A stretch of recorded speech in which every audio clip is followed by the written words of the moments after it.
Hi, my name's Nicole Gordon, and my connection to food allergies is about 4 years ago. I discovered I had a number of serious food allergies, including to soy and most legumes. And as a Japanese American woman, that was incredibly problematic.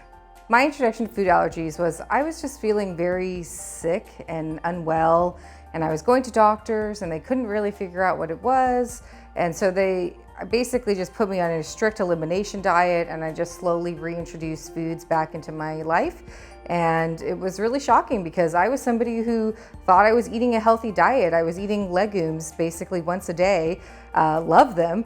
And all of a sudden, one of my favorite foods I discovered was one of the things that was making me feel very unwell. And as soon as I took them out of my life, I started to feel much, much better. And I felt like I could live a normal life again in many ways.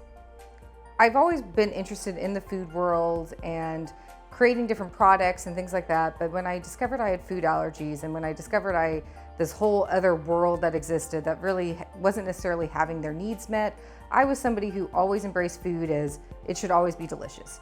Now all of a sudden it was like, well, I still believe food should always be delicious, and I absolutely refused to basically eat any of the substitutes out there that existed. And I needed to create for myself, very personally need-driven, soy-free soy sauce that tasted like soy sauce.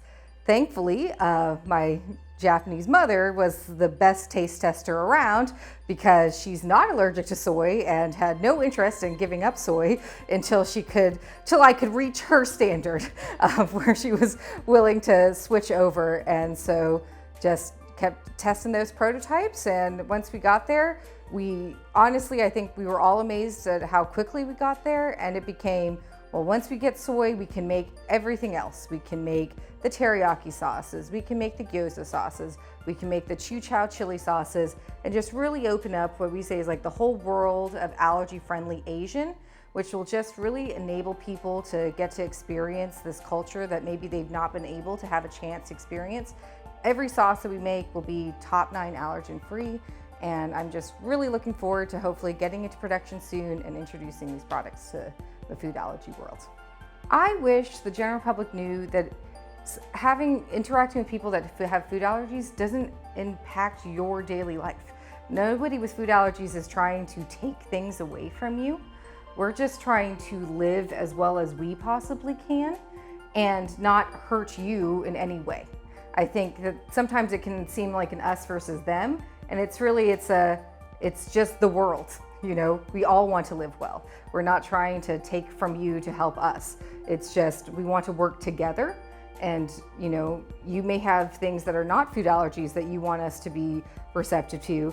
And I think if we're just all receptive to each other's sort of living the best life, I think that's the biggest goal that we can have. I think the best thing to combat food allergies is just to be empathetic. You always want people to just understand you, and you always want to try and understand other people as best as you possibly can.